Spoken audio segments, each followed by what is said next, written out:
Today's program is brought to you by OTCStockShark.com. For the latest and greatest OTC and Pink Sheets information, sign up for your account at OTCStockShark.com.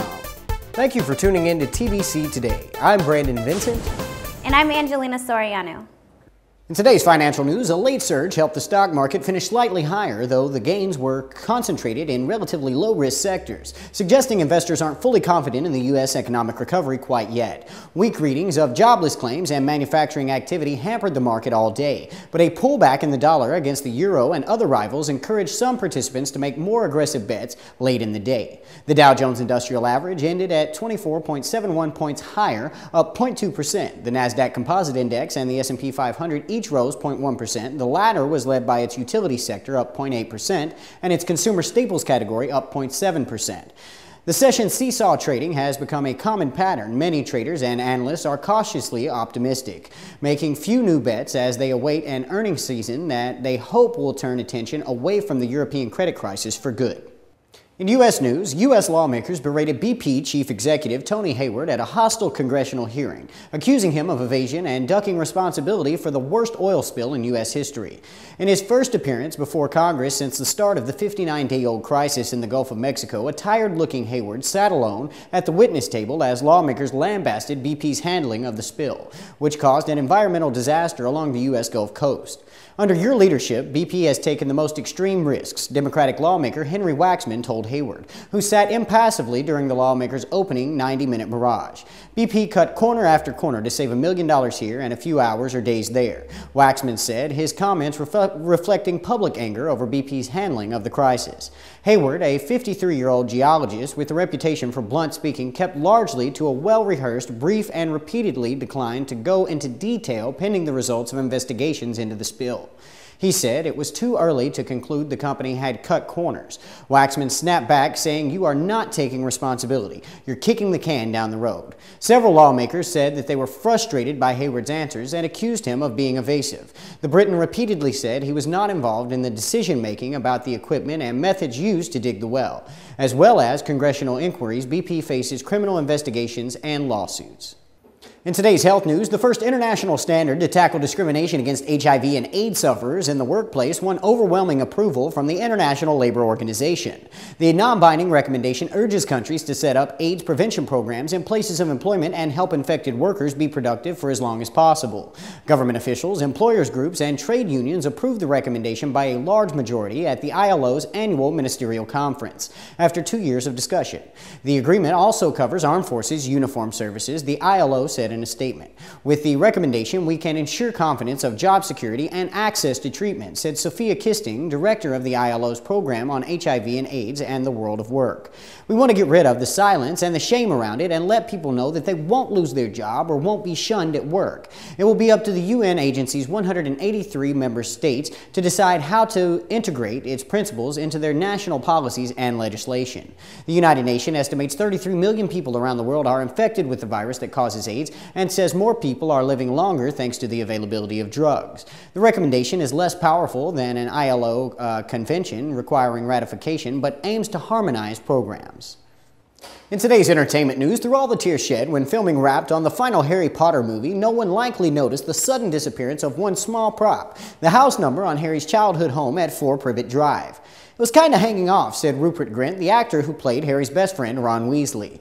It's at my house, and I don't know what I'm going to do with it. I might put it on my door. Grint and other cast members, including Daniel Radcliffe, who played Harry, and Tom Felton, who played Draco Malfoy, walked the red carpet and paused for interviews at a VIP event at the Wizarding World of Harry Potter, the new theme park celebrating its grand opening at the Universal Orlando Resort in Florida. The park recreates the mythical Hogwarts School of Witchcraft and Wizardry from J.K. Rowling's phenomenally popular novels about a boy wizard. The actors who starred in the movie version were filmed and then projected to create a presence on some of the rides, giving the impression the characters were actually there with you at the park visitors. The actors described the Wizarding World as a more lifelike experience than the collection of movie sets used in the film production because the attraction provides a seamless immersion into Harry's world.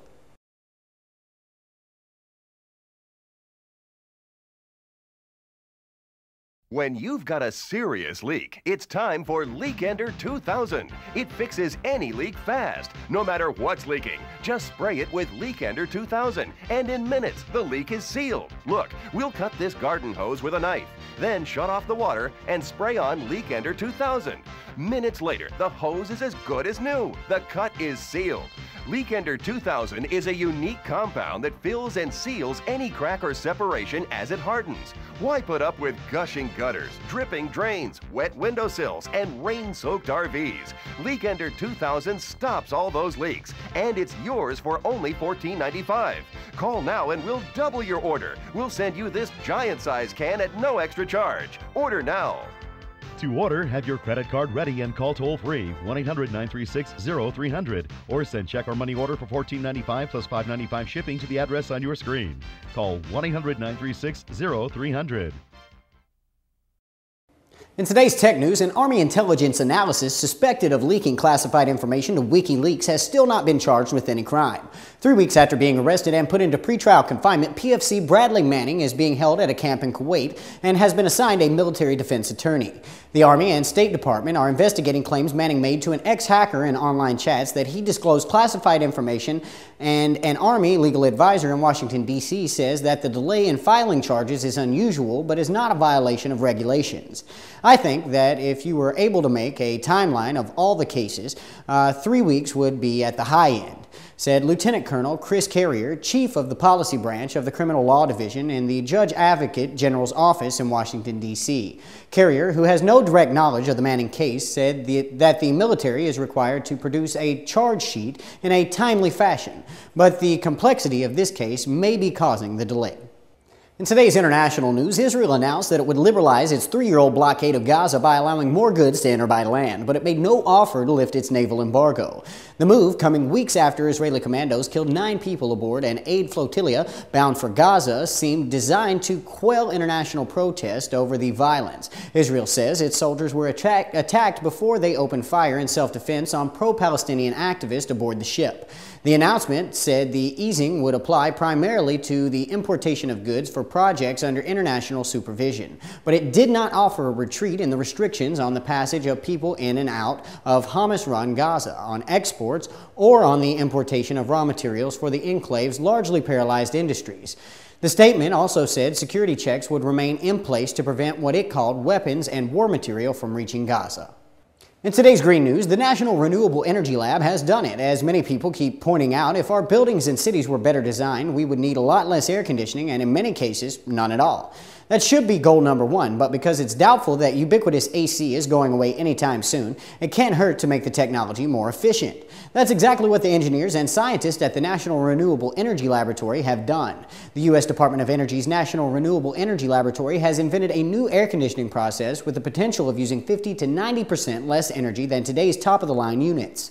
It uses membranes, evaporative cooling, and liquid desiccants in a way that has never been done before in the centuries-old science of removing heat from the air. The problem with most evaporating cooling ACs is that they only work well in dry climates and add humidity to their cool air output. The NREL's technology, which they call the Dev app, solves that problem by using liquid desiccants to remove the humidity from the air that has been cooled down. Combining those two things isn't new, but nobody has quite made it work well so far. And the energy savings aren't the only benefit of the Dev app. Because Dev app uses salt solutions rather than refrigerants, there are no harmful CFCs or HCFCs to worry about. A pound of CFC or HCFC in refrigerant-based ACs contributes to as much global warming as 2,000 pounds of carbon dioxide. A typical residential-sized air conditioning unit has as much as 13 pounds of these refrigerants available. NREL is planning to keep improving the technology for a few years and then license it to the industry. So don't expect to see commercial versions of the Dev app for a few years. Thank you for tuning in to TBC Today. I'm Brandon Vincent. And I'm Angelina Soriano.